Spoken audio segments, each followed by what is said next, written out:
Hello everyone, welcome to Global Government News. Today is Friday, January 28th, 2011, and I'm Darko. Welcome everyone to part 2 of this news bulletin. New listeners, please visit my website, www.ggnonline.com. That's ggnonline.com. This is the website if you haven't visited it yet. I have this poll up here. What issues are most important to you right now? The economy, your health, or your families, any issue that's political, adverse effects of climate change, and the unforeseen turbulent future, along with not sure. We're going to continue with this article over here. First Tunisia, now Egypt, and it's from Al Jazeera. And we're talking about massive and deadly demonstrations in the Egyptian capital and how they've been called for an end to Hosni Mubarak's 3-decade rule. Said the protests come on the heels of the weeks of the unrest in Tunisia, which culminated in a long-time President Ben Ali's departure to Saudi Arabia.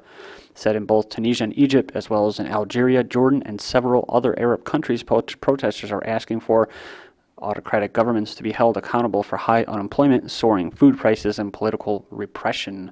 The U.S. and other Western countries are strong allies of many of these Arab governments, and they are. I just read an article that was just posted minutes ago from the AP, basically saying that, big bad Bush. There was always little fallings out of between Egypt and Bush in the U.S., and now since Obama took office, everything's been hunky-dory and great and good. Well, it doesn't have anything to do with you, Obama, and it doesn't have anything to do with the U.S., So, says, including Egypt's, says, but recent protests have led many to question whether democracy and liberalization should take precedence over security and stability.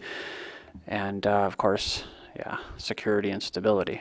Arab human rights and democracy advocates hope that Tunisia was the first in a series of all the dominoes to fall, creating new hope for increased political freedom and economic advancement. However, in Egypt and elsewhere, political observers wonder whether Islamists, in addition to liberals and leftists, will most benefit from the decline of autocratic. So we have France plays suspicious role in countries in crisis. This is an interesting headline that I came across while searching for news from IPS.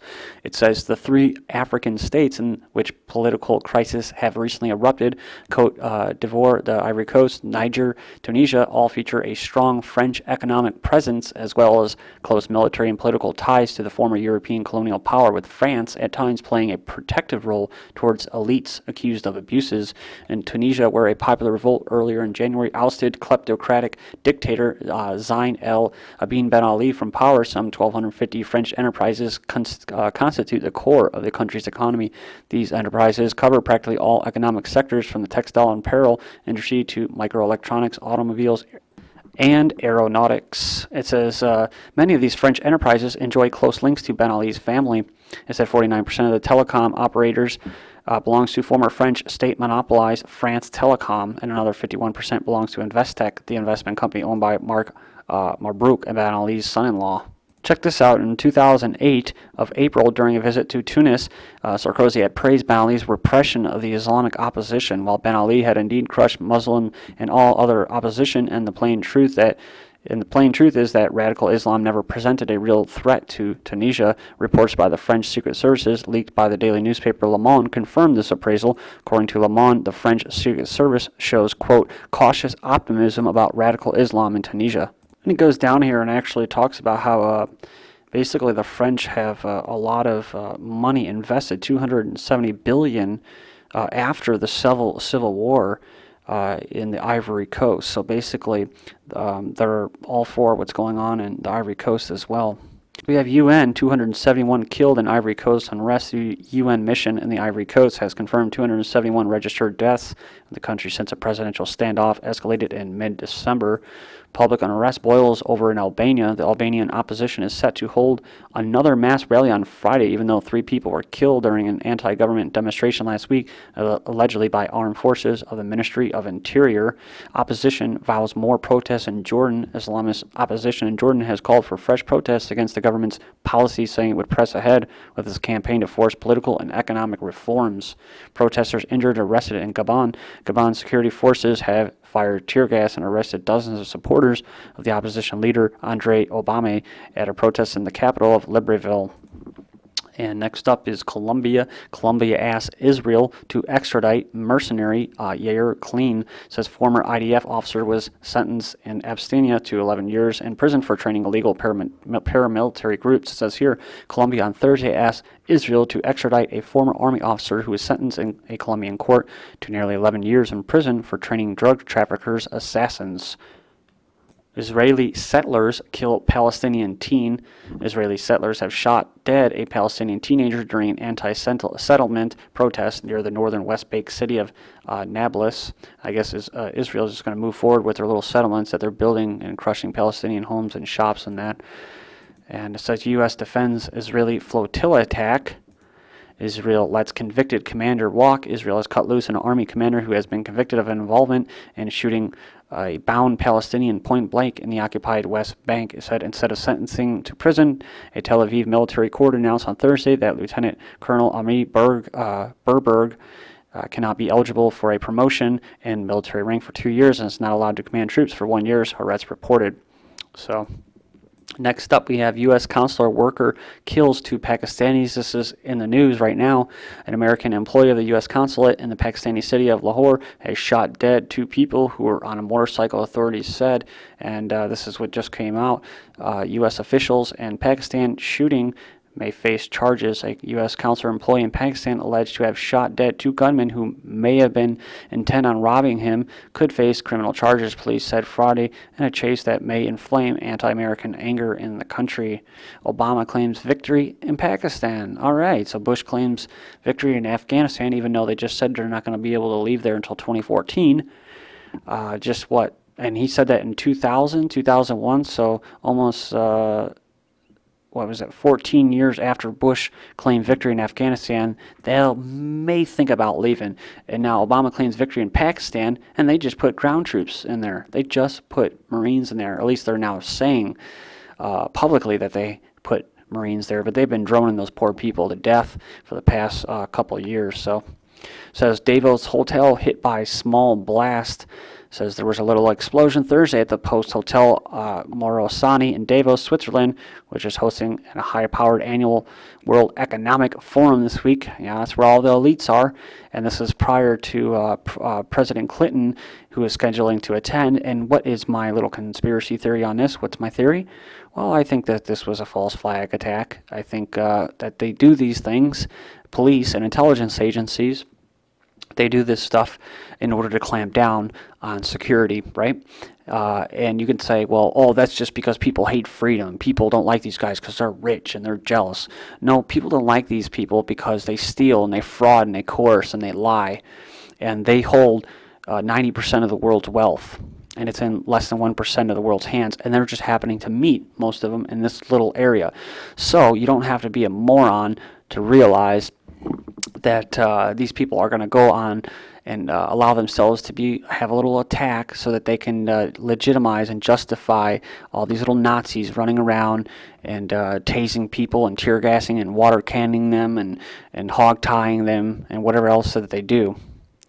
So, it said basically that it was a firecracker, and then this comes out today.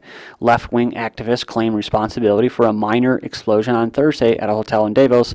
And it says close to where top executives and world leaders were meeting, but nobody was hurt.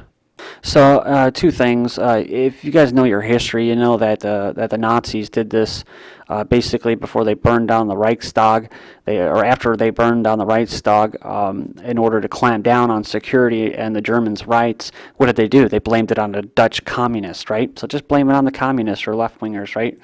And the other thing, too, if you've never seen my videos before, a good example of this would be the body scanners, right? The underwear bomber.